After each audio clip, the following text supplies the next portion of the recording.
Framing class. आज हम देखने जा रहे हैं बायोलॉजी का वीडियो नंबर 11 देखने जा रहे हैं और ब्लड का पार्ट जो है भाग जो है थर्ड पार्ट देखेंगे। इसके अंदर जितने भी मोस्ट टाइम पे जो क्वेश्चन है जो एग्जाम में आ चुके हैं और जो आने की संभावना है पॉसिबिलिटी है तो वो सारे क्वेश्चन हम कवर करेंगे। इसके पहले रक्त के दो पार्ट डाल चुका हूँ जिसमें डिस्क्रिप्शन, ब्लड ग्रुप और सारी चीजें कवर हुई। WBC, RBC, ब्लड प्लेटलेट्स और RH फैक्टर, ये सारी चीजें कवर हो चुकी है।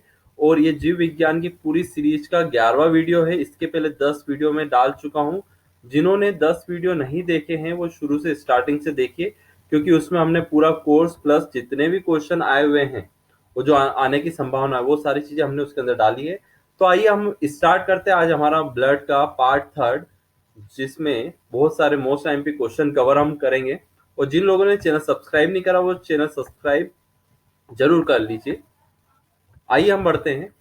सबसे पहले रक्त का आज जो है विश्व रक्तदान दिवस कब मनाया जाता है, तो ध्यान रखिएगा world blood donation day is observe कब मनाया जाता है, तो ध्यान रखिएगा 14 जून को बनाया जाता है। ठीक है, इसमें मैंने इंग्लिश के वर्ड और इंग्लिश के सेंटेंस यूज करें क्योंकि हमारे कुछ स्टूडेंट जो है इंग्लिश मीडियम से भी रिलेटेड है, तो उन्होंने बोला था कि सर इंग्लिश मीडियम का भी कुछ मटेरियल इसके अंदर डाल दीजिए, जिस कारण से मैंने इंग्लिश मीडियम का मटेरियल इसमें प्रोवाइड करवाया है।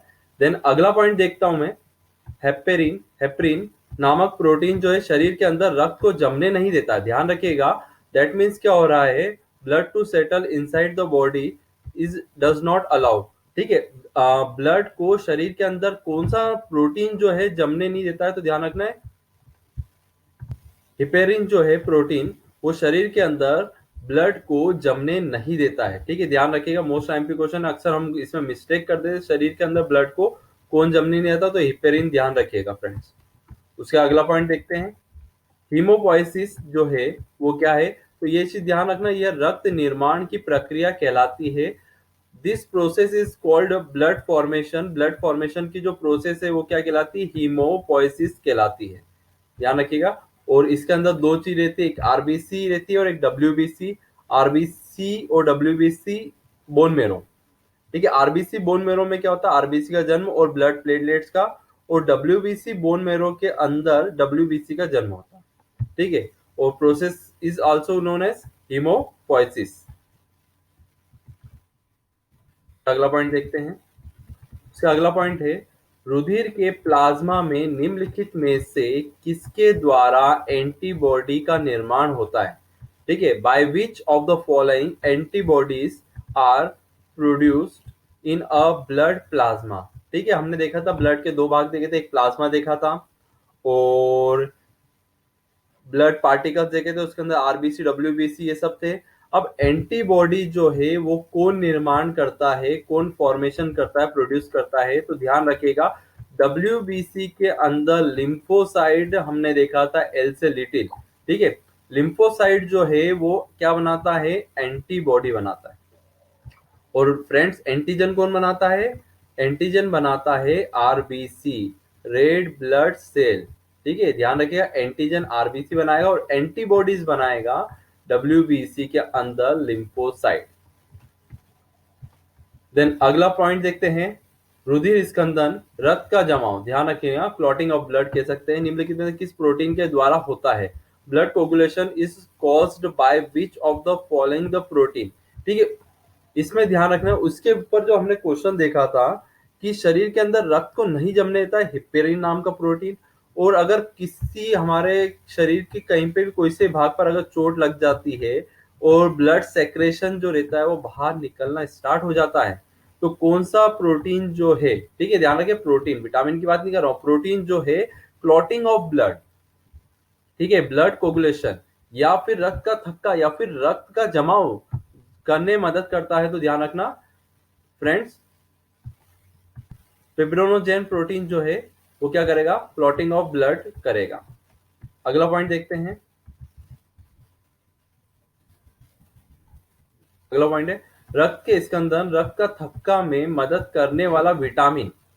इसके ऊपर क्या देखा था हमने, इसके ऊपर देखा था कि कौन सा प्रोटीन है, तो वो कौन सा था, फेब्रोनोजेन प्रोटीन था।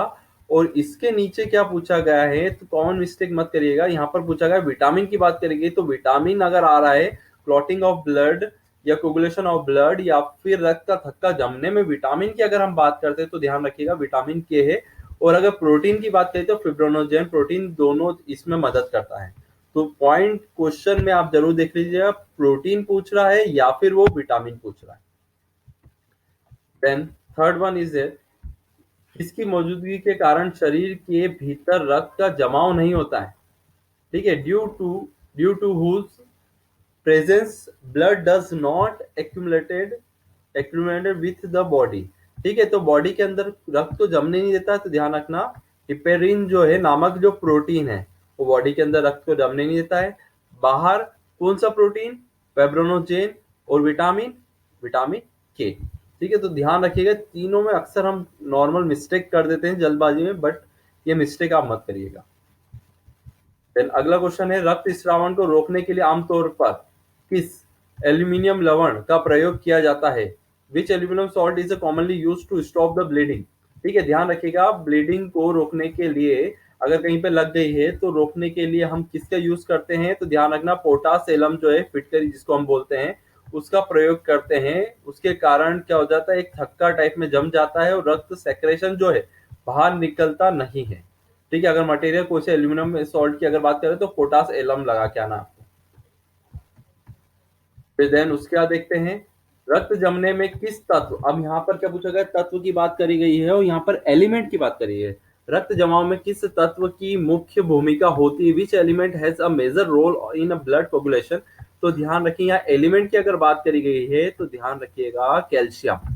देखिए 5 चीजें हो गई है। सबसे पहले कौन सा शरीर के अंदर ब्लड को जमने नहीं देता, हेपेरिन। शरीर के बाहर कौन सा प्रोटीन रक्त का जमाव कोगुलेशन ऑफ ब्लड करता है, फेब्रोनोजेन। फिर बात करी गई कि कौन सा विटामिन है, तो विटामिन के। फिर नॉर्मल हमको अगर लग गई है और सेक्रेशन हो रहा है तो बाहर से कौन सा ऐसा पदार्थ यूज करें जिससे ब्लड रुक जाए, तो किसका यूज कर रहे हैं, पोटास एलम का, ये फोर्थ। और पांचवा क्या हो गया फ्रेंड्स, कि कौन सा एलिमेंट है मेजर रोल प्ले करता है कोगुलेशन में। एलिमेंट की अगर बात कर रहा हूं तो कैल्शियम। ठीक है, ये पांचों चीजें ध्यान रखिएगा। फिर उसके बाद देखते हैं, अब यहाँ पर भी ये वर्डिंग में थोड़ी सी हम मिस्टेक कर देते हैं। देखिए रक्त में प्रतिस्कंदन पदार्थ कौन सा है, what is the anti coagulation substance in blood. ठीक है, अब कोगुलेशन मतलब होता है थक्का जमना और एंटी मतलब होता है, तो ध्यान रखिएगा ये वर्ड बहुत बार आया हुआ है, एंटी मतलब रोकना। दैट मीन्स रक्त का थक्का जमने से रोकने वाला पदार्थ सब्सटेंस ब्लड के अंदर कौन सा है, तो ध्यान रखिएगा हेपेरिन जो है वो ब्लड को ह्यूमन बॉडी में जमने नहीं देता है। ठीक है, ये ध्यान रखिएगा, यहाँ पर ये वर्ड ध्यान रखिएगा। अगर यहाँ पर एंटी हटा दिया तो कोगुलेशन आ जाएगा, और आउटसाइड की अगर बात करेंगे तो फिर क्या आ जाएगा, आपका फेब्रोनोजेन आ जाएगा। उसके बाद देखते हैं अगला फ्रेंड्स, रक्त समूह ब्लड ग्रुप की खोज किसने करी, who discovered the blood group. तो ध्यान रखिएगा 1901 में 1900 से 1901 में कार्ल लैंडस्टीनर द्वारा ब्लड ग्रुप के बारे में सबसे पहले बताया गया था। उसके बाद थोड़ा सा ये डीप में क्वेश्चन आ जाता है। हम जानते हैं कि सर्वदाता ओ ब्लड ग्रुप है, ठीक है, वी नो दैट। कौन सा समूह सर्वदाता कहलाता है, विच of the blood group is called the provider. ठीक है, प्रोवाइडर दैट मीन्स कि देने वाला। अब यहाँ पर आपके सामने आपको पता है ओ है, मगर यहाँ पर O प्लस और O माइनस दोनों ही आ गए, समझ रहे हैं। अब यहाँ पर ध्यान रखिएगा O माइनस जो है वो यूनिवर्सल डोनर होता है। O negative rare of rare blood group भी इसे ही कहा जाता है, या फिर एक बम्बैया ग्रुप जो है बॉम्बे में इसका फाइंड आउट करा गया। तो O नेगेटिव सबको ब्लड देगा, O पॉजिटिव नहीं। ठीक है, इसमें RH प्लस और RH नेगेटिव का आता है। तो O माइनस ध्यान रखिएगा, अगर डीप में पेपर आ रहा है तो ऐसा क्वेश्चन जरूर बनेगा। तो O माइनस जो है वो यूनिवर्सल डोनर या यूनिवर्सल प्रोवाइडर या फिर सर्वदाता कहलाता है। एक और क्वेश्चन, अब हमें पता है, देखिए कौन सा रक्त समूह सार्वभौमिक स्वीकृत होता है, which blood group is a universal acceptor. Acceptor मतलब क्या, ग्रहण करने वाला। तो हमें पता है कि ए बी वाला जो है सबसे ब्लड ग्रुप ले सकता है, मगर ए बी वाले में भी कौन सा है, पॉजिटिव है नेगेटिव। तो इसमें ध्यान रखिएगा, ए बी पॉजिटिव जो है वो यूनिवर्सल एक्सेप्टर कहलाता है। ठीक है, A B that means R H plus, A B plus वाला क्या कहलाता है, यूनिवर्सल एक्सेप्टर। उधर ओ नेगेटिव और इधर ए बी पॉजिटिव, ये चीज ध्यान रखिएगा। अक्सर अगर डीप में क्वेश्चन आए तो ये दोनों जो मैंने ब्लड के क्वेश्चन लिए हैं ये जरूर एग्जाम में मिलेंगे आपको। उसके बाद देखिए, ए बी रक्त समूह में क्या नहीं होता है, तो हमने देखा था विच, एक minute, which word what does not happen in A B blood group. तो उसमें ध्यान रखिएगा, ए बी वाले में क्या नहीं होता है, एंटीबॉडी नहीं होती है, जिस कारण से ए बी वाला यूनिवर्सल एक्सेप्टर होता है, सबसे ब्लड ले सकता है। और डीप में आया तो ए बी पॉजिटिव। ठीक है, ध्यान रखिएगा इस कारण से। अगला पॉइंट देखते हैं, निम्नलिखित में से ऐसे वह वैज्ञानिक कौन सा है जिसने पहली बार रुधिर परिसंचरण के बारे में बताया था। Who among the following was the first scientist to explain the blood circulation। ठीक है, ब्लड सर्कुलेशन के बारे में देखिए, यहाँ पर थोड़ा सा मिस्टेक मत करिए। Blood group Karl Landsteiner, और यहाँ पर ब्लड सर्कुलेटरी सिस्टम के बारे में बात कर रहे हैं। We are talking about the blood circulatory system, रक्त परिसंचरण के बारे में बात कर रहे हैं। तो रक्त परिसंचरण ब्लड सर्कुलेटरी सिस्टम के बारे में सबसे पहले बताया गया था विलियम हार्वे द्वारा। ठीक है, ध्यान रखिए, विलियम हार्वे। ब्लड ग्रुप और blood circulation are the two different thing. ठीक है, दोनों अलग अलग चीजें हैं। देन यदि किसी व्यक्ति के रुधिर की वाहिकाओं की त्रिज्या, मतलब जो उसकी जो रेडियस जो है, अगर वो कम हो जाती, if the radius of the person blood vessels is reduce the blood pressure is.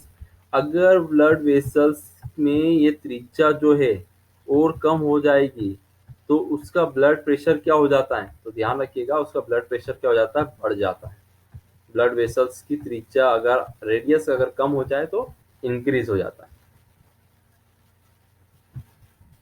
फिर उसके बाद रक्त दाब का नियंत्रण कौन करता है, who control the blood pressure. तो हमारे शरीर में एक एड्रिनल ग्रंथि होती है, अराउंड 0.7 ग्राम समथिंग की रहती है।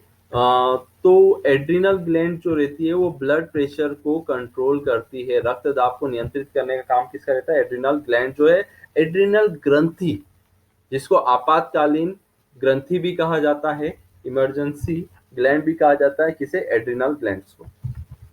फिर उसका देखते हैं हीमोफीलिया क्या होता है। तो हीमोफीलिया एक होता है जेनेटिक डिसऑर्डर होता है, अनुवांशिक रोग होता है, जिसके अंदर रक्त का थक्का नहीं जमता है। अगर किसी व्यक्ति को लग जाती है और उसको रक्त का थक्का नहीं जम रहा है तो वो प्रोसेस कहलाती है हीमोफीलिया। दैट मीन्स ये शाही रोग भी कहा जाता है, क्योंकि सबसे पहले ये देखा गया था ब्रिटेन के परिवार में देखा गया था। ब्रिटेन के महाराज के जो परिवार थे जिसमें महिलाएं वाहक रहती है, और ये दिखता है सिम्टम बॉयज के ऊपर या फिर पर्सन के ऊपर, मेल पर्सन के ऊपर दिखता है, जिसमें रक्त का थक्का नहीं जमता है और यहाँ पर कंटिन्यू सेक्रेशन जो है, ब्लड कंटिन्यू बहता रहता है। उसके बाद निम्नलिखित में से कौन सा एक गर्म रक्त वाला जानवर है, विच of the following is a warm blooded animal.